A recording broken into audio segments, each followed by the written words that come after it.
It takes a lot of courage to be passionate openly and publicly. I am saying it because I have experienced what it means to be judged because of your passion.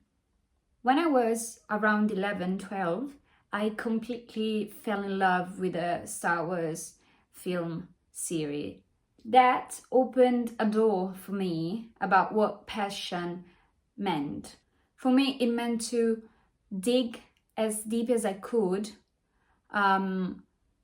to know as much as I can about the subject and in some ways make it mine. I was young and so I didn't know how that could bother people in some ways.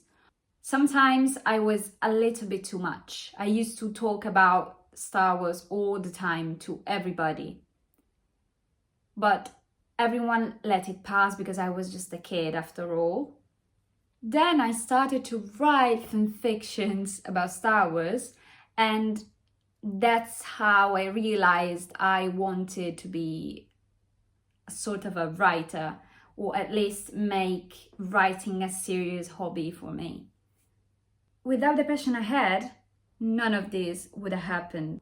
Then I grew into other phases, other obsession, if you want to call them like that, other passions I had. And it was like for the MCU, the Marvel Cinematic Universe, that pushed me to not only write fan fiction, but also I started to create video and photo edits. Like, I was really into editing. I relearned how to approach reading as a hobby, as a passion again. And it really made me focus on how to do it for myself. Because I think that I've learned is that passion really, really open up doors. That's why I think that passion is really important. If you're passionate about something, even if you think it's stupid, do it anyway, because it's gonna make you move. And I think that moving in life, it's a tool that can make you experience so many different things and create something that it's useful for your more practical life, more real life. Now more than ever, I can say that this subject applies to me the most, because for a year or something, I have been really passionate about Harry Potter. As you know, I have also a tattoo for it. And for a while, I thought I was really being naive and superficial because I liked something that wasn't useful for my practical life, for my adulting, because I am almost 20. I should be focusing only on things that are useful to me. And then I asked myself, what will happen if I take this part of me out of my life? And ultimately, it would make me different. Now, I'm so glad I did not take that away from myself, because, for example, I will be part of a fan film, a short film about the Marauders, which are a spin-off of the Harry Potter series, and I will go to Rome to film this short film, and it's gonna be so much fun and probably even useful, because I'm contributing to it myself in first person, to the writing of it all, and I'm learning new things. I didn't know how to write a screenplay. Now I'm studying for it. I have to practice my English accent, which is good sometimes, but sometimes it is not enough for a short film. I have to research things about the culture of the 80s, because the film will be set in 1980. There's really a lot of things that passion push me towards and really made me come out of my shell. I was so full of misconceptions and misunderstandings of the world, really. I didn't realize how much a passion can do for you.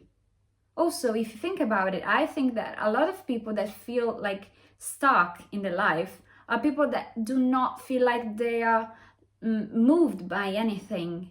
And I think that's when passion comes to play. Just go for it. You want to open a TikTok account in which you show how you cook, just do it. You want to go to a choir lesson, but you don't know how to sing, well, but you like it. I mean, just go for it. Follow your passion and do not make anybody judge you for that, because that's what makes you vivid. That's what makes you alive. Not just for yourself, but for others to enjoy. I think that when we are around a passion, we sort of light up. And if somebody else cannot see that in your eyes and in your smile and in your voice when you talk about something you're passionate about, or when you're doing something you're passionate about, then it's their loss, not yours. You don't have to fit in some social accepting sort of things just because it's childish to not do so. It doesn't matter really. It's not a matter of age. It's a matter of your mind. I think it's a matter of personal experience. And I think that's why even the dumbest, even the strangest passions are worth a try, because you never know what opens the door for anything. I mean, in the worst cases, you will have fun for a lot of time. And in the best cases, it will be like really enriching for all the areas in your life. Because I think that general passions, like a passion for a certain music genre or a film or a book in my case, can really be compared to so many other passions. Like, I don't know, I'm still thinking about J.K. Rowling, for example. She really was passionate about writing, so she wrote a book, and that put her in the position to be like who she is. Even though I don't like her as a person, but I really appreciate her as a writer. This really helped her to go where she wanted to go, and not just in a mediocre way, like in a normal, average way, but in a perfect way. She went to the stars, literally. And what's the difference between, I think if writing, which is a passion, can bring you somewhere, then so many other passions, interests that you have can lead you somewhere. I mean, you don't know what you want to do with your life, but you know that you are interested in, I don't know, plants. You like plants, you really like plants. You can literally create a living out of your passion for plants. So I think that's why passions are important and something that you should never underestimate.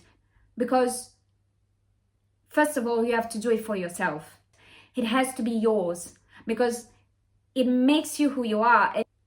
It just makes you more alive, and to be alive is to want to experience things and go out in the world and explore and enjoy. And I think that is the most important thing to create a life that you like, because you don't have to be successful, you don't have to be rich, to be famous, you don't have to do any of that. You just have to create a life for yourself that you are proud of, that you are satisfied with. And even if it doesn't like match your ideals, well, that's okay too, because in the end, the only thing that matters is that you are happy.